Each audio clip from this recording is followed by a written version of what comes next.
I'm really excited today. We're doing our first AGPI live broadcast, and we have a special guest here. We have Bruce Whitehill, who's joining us from Germany. Bruce is the founder of the AGPI. He's also a game developer and a historian of the games industry. You can read a lot about him on Board Game Geek if you want to know more about his biography. But what we're going to do today is we're going to talk to Bruce a little bit about how he got into the games industry and his early years at Milton Bradley and other topics regarding the games industry. So welcome, Bruce. Nice to be here. It's great. Well, let's see. You got started in the games industry in the early 80s at Milton Bradley. And it's kind of interesting because when I graduated from college back in the mid 70s, Gerald Ford was president. And we were all wearing win buttons for Whip Inflation Now. And it was a hard time finding a job. And my dream job at that time was to go to work in the games industry, designing board games. And I didn't do it for a number of reasons. The primary one of which was I really liked Colorado, and there were no games industry in Colorado. You had to relocate to Massachusetts or New York or California. So I had a cousin who lived in Lee, Massachusetts, who I was close to, and she kept wanting me to move out there, and I never did. So the life that you've led in the games industry is one that was kind of my dream job, and I went the other direction. I stayed in computers and math, and I had a fun career, but it wasn't quite the same. So, well, it was my dream job too. When I started at Milton Bradley, I said, "This is what I want to do. This is where I want to be for the rest of my life." And as it turned out, I was at Milton Bradley for the rest of its life. Okay, that's true. I'm sure we'll get to later. Yes. Well, why don't you tell us how you got into the industry? Because you didn't have a background in games design, right? No, at the time, the early 80s, very few people did. I was basically interested in learning about the history of companies, including Milton Bradley, and as much interest in the companies as in the games that they produced. So I went to Milton Bradley to find out more about them, more about their history. And I met with a very interesting public relations guy. And he told me what I wanted to know. And he said, we have an opening here. They need a game designer. I said, what do I know about game designs? He said, more than most, because you know the history of what was good and what wasn't. And there's nobody else out there that knows about game design because it's not taught anywhere. And at the time it wasn't. Now, luckily, there are universities that do teach it. Mm-hmm. So I said, yeah, okay, why not? So I applied for the position. And I guess because of my background and my history, my research, I got the job. And I became a game designer. But I wasn't really a designer. The guys I worked with were all talented in illustration, design, and so forth. I was just a game inventor, but the terminology at the time was game designer. Now, did they give you any leeway to design your own game, or were you assigned a specific game or a licensed game? Everything was licensed at the time. Everything was assigned, so that the games that I worked on were all television programs, or I'm trying to think whether there were any film things, or cartoons like the Ripley's Believe It or Not game based on cartoons. So they were all licenses. And many of the products that Milton Bradley was working on came from an independent design studio called Marvin Glass. And they produced prototypes and sent them over, and then we would finalize the game, the rules, and the look of the game. Very often, things came to us that were really not playable. They were just an idea built into some sort of a prototype. Okay. And so there was always lots of work to be done there.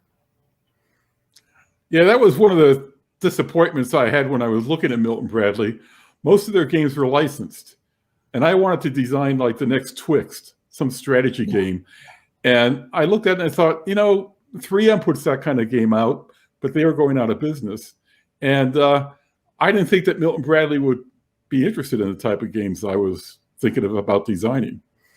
Well, one of the games that came across my desk from Marvin Glass, in fact, was something that was called Strata 5. I mean, it was published as Strata 5. Sure, I had that. When I got it and was told, well, make it workable, make it playable, it was called by the inventor Level 6. Okay. And so I'm playing through this game, and I'm saying there's one slight flaw. What's that? You can't get to level 6. It's just almost impossible to get there. Uh-huh. And so they said, well, what are you going to do about it? I said, we'll make it level 5.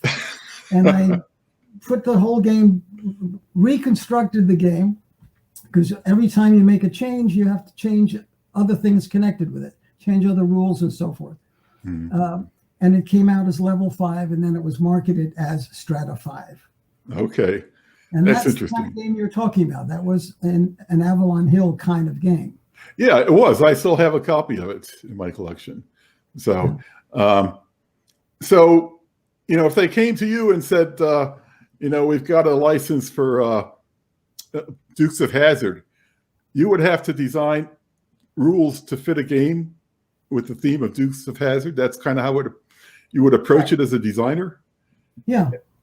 Sometimes it was you're just given a title for the most part, and yes, you have to design something based on the title. For example, I did the Fraggle Rock game based on the television show, the children's television show, and I wasn't a child. I didn't have children, so I knew about Fraggle Rock, but I didn't know anything really about how it worked and how the characters were.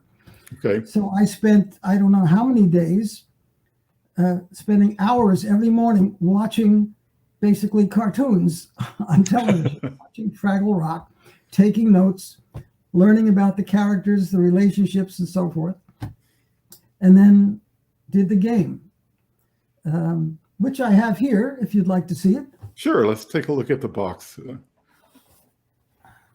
This is, does that work? Okay. Peeking around here. So this is the Fraggle Rock game. Okay. And because I'm not a designer, as I said, whereas the people I worked with were, I would do everything with a mimeograph machine by cutting stuff out, pasting it together. And this was my prototype. Wow. Which again is just, there's no drawing in that. I cannot draw. But the way I put together an idea that then the art department could either use or discard at will. Wow. Now I know today you're an independent developer and you're not dealing with licensed games. Do you find it more enjoyable to have the freedom to do whatever you want as opposed to being assigned the game as an internal developer? That's a good question. I'm not sure. Okay. I think so in general, but it's also nice being assigned something and knowing this is what have to work with. Exactly this Right. title, this kind of game, this theme. So it forces you to create something from somebody else's original idea. When you do a blank slate game, you have nothing to back it on, Uh-huh. to base it on. It's just an idea that comes to you, and how will this work? And you try to either you'll find a gameplay that seems good and then you theme it, or you think of a theme like, oh, how about this for a game? And then you try to find a game that will fit the theme that you're working with. Okay. Well, I know that of all the games that you've developed over the years, I think my favorite is the one that came out in 2008, Talat, the three-person game. Yes. Talat. Okay. Yeah. I mean, I think that's a fantastic three-player strategy game. And there's not too many good ones out there. Oh, good. Yeah. One of the problems with three-player games is two players gang up on one and then they fight it out. You know, it's hard to find a game where you can play cutthroat and everybody's trying to win. And 99 by David Parlett is that type of game as well, but that's a card game. Mm-hmm. So, but well, in all the play testing we did, we found that there wasn't that much ganging up, because once you're ganging up on one person, you're leaving yourself open to another person. Sure. Of course, those of you who are watching and don't know the game, it's a three-player game where you have three boards, three sets of pieces, and each player is playing the other two at the same time, but you have to choose which one you're going to play on that turn. So if I'm playing against Bob here, I don't know what Suzanne might do against me, because I'm leaving something open for her when I'm spending my energy on you, Bob. And we found there wasn't really that much ganging up, because it didn't quite work that way. Okay. Yeah, I remember the first time I played it against you and Sybil over there in Germany. And I remember winning the game because you guys were so intent upon beating one another up. I got lucky and stuck in to win. So yes, Sybil, I think, is my wife is the more competitive half of the two of us. Okay. So getting back to Milton Bradley, your first game there, was it the Ripley's Believe It or Not game, or do you remember which one you started off with? I think so, but I can't be sure of the order of any of them. I think they're all dated. I started in 1982, and all the games are dated in 1984. They might have come out in 1983, but I'm not sure which was first. But Milton Bradley was, Ripley's Believe It or Not was one of the first games, and it was a major game. Mm-hmm. The license was taken with the sole idea of going head-to-head against Trivial Pursuit. Okay. At that point, Trivial Pursuit was really hot. Sure. And we said, we need to do something that will match it. Okay. I have it here. Would you like to see it? Sure. Let's go ahead and take a look. That's what we wound up with. Okay. All right. You see the second line copy they have about the curious and captivating pursuit game. Uh-huh. That's all well and good, except the whole idea of the game, it's a bluffing game, because if you know anything about the Ripley's material, that's real trivia that nobody knows the answer to. Uh-huh. So you can't play a head-to-head, who was the person who did this, or when did this happen, or how did something else take place. You have to bluff your way through and know who to play what card against when. And with this, I said the second line copy should be the game for people who love trivia but don't know any. Okay. But they left that out. and the game still sold pretty well. But the main objection to the game was, how are you supposed to know this trivia? It's a trivia game where the trivia is impossible. And that was the main objection that came out, which would have been, I think, corrected if they put in that second line copy.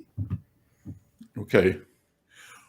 Wow. And I don't know if you can see in the back here, there's a reflection. That's the, again, black and white images that I cut out from different places, pasted together, and created that board.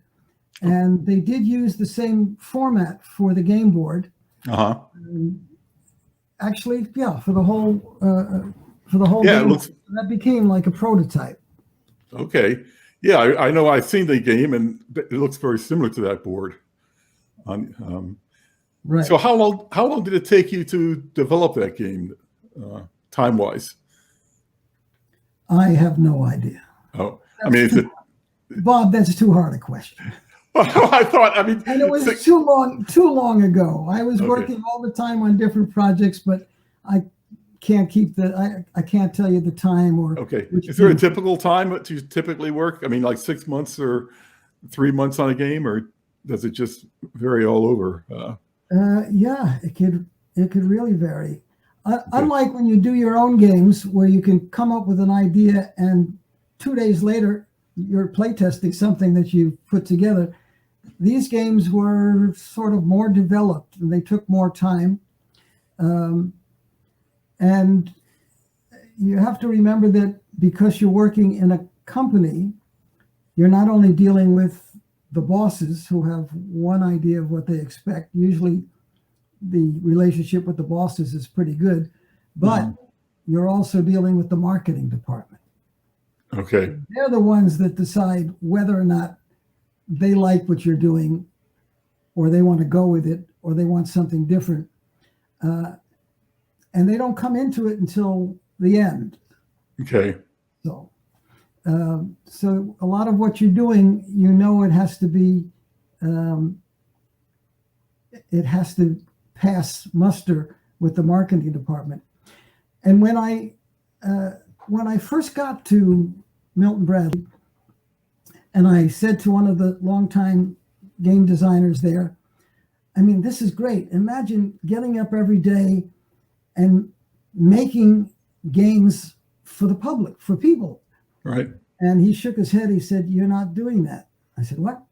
He said, "You are inventing your game for one and one person only, the head buyer at Toys R Us. Toys R Us doesn't exist anymore, but back then they were the largest distributor of games. If they didn't like your game and didn't put it on their shelves, then it would go nowhere. It didn't matter how much you liked it, how good it was, or what Milton Bradley's management thought of the game. It was a dead end if Toys R Us did not want it." Wow. Well, I guess there must have been a certain amount of pressure on you to get a game to be presented to marketing by a certain time frame. I mean, Fraggle Rock might be popular this year, but next year it may not be on the air anymore. So if you're doing licensing games, it would seem to me that you really have a tight timeline to get something out the door. Is that true, or? I don't remember the pressure from that, because the licenses were usually picked up pretty early on. Okay. And I don't remember anything coming down that, look, we need to get this out by a certain time. Okay. Besides, the companies in general are working on Christmas. So if you get a game in January to work on, it just has to be done in time that they can get all the parts, all the pieces, everything together, so it can be on the shelf in time for Christmas. Okay. And that's when 90% of the materials of the games are sold, which I think is unfortunate. I think it would be so much nicer if games were a year-round business, but it's not. Doesn't work that way. So the pressure was only as you approach the end of the year. Okay. If you enjoyed this video, Be sure to check out the AGPI website located at gamesandpuzzles.org. On this site, you'll find over 30 years of publications in flipbook format. In addition, be sure to subscribe to the AGPI YouTube channel and click on the bell to receive automatic notifications of the upcoming videos.